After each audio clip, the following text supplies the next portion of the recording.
Réduire en poudre 180 g d'amandes. J'ai mixé grossièrement afin de garder de la texture. Vous pouvez également utiliser par exemple des cerneaux de noix.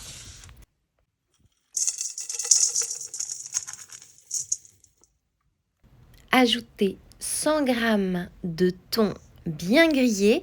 Il me restait du thon de notre repas précédent et bien le réduire en miettes. Ici, ce sont des boulettes de thon, mais bien sûr, si vous avez un autre poisson à la maison, n'hésitez pas à l'utiliser. Ajoutez 100 g de fromage frais. Ajoutez un œuf et bien mélanger le tout. Je n'ajoute pas de sel puisque le thon est déjà salé. L'avantage ici d'utiliser des amandes permet de faire des boulettes de thon sans farine et donc sans gluten. C'est une autre idée recette en 15 minutes, délicieuse et très simple.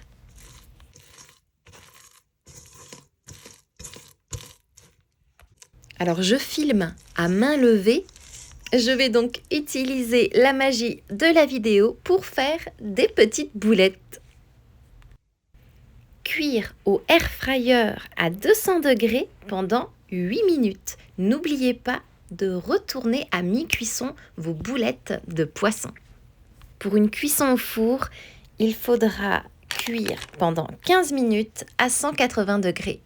Puis pendant la cuisson, préparez la sauce à tremper avec 3 cuillères à soupe de yaourt grec, une gousse d'ail hachée,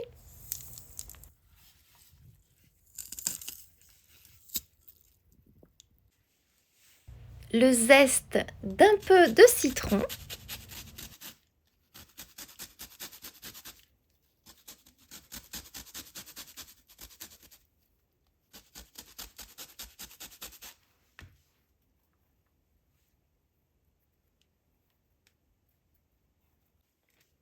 une cuillère à café d'huile d'olive,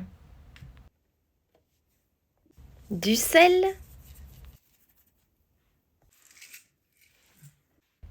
une poignée de ciboulettes fraîches hachées, d'un peu de menthe séchée. Ici, j'utilise la menthe de mon jardin. Cette sauce à tremper va apporter de la fraîcheur aux boulettes de poisson, de l'onctuosité et un doux parfum d'herbes fraîches et séchées.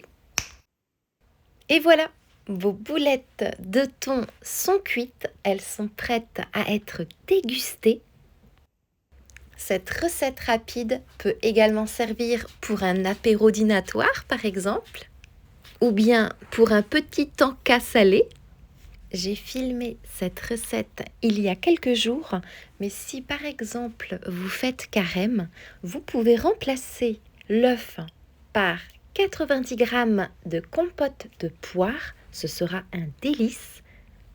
Remplacez le yaourt par un yaourt vegan et le fromage frais par une mayonnaise sans œufs par exemple. Ces petites boulettes sans friture sont vraiment délicieuses. Elles sont moelleuses. Et cette fusion entre le thon et les amandes va vous rendre accro à cette recette. J'ajoute encore un tout petit peu de zeste de citron par-dessus, c'est juste pour la petite touche colorée. Et bien sûr, n'oubliez pas de tremper vos boulettes de thon dans votre sauce au yaourt. Le mélange chaud-froid en bouche est juste incroyable. Il ne me reste plus qu'à vous souhaiter une délicieuse dégustation.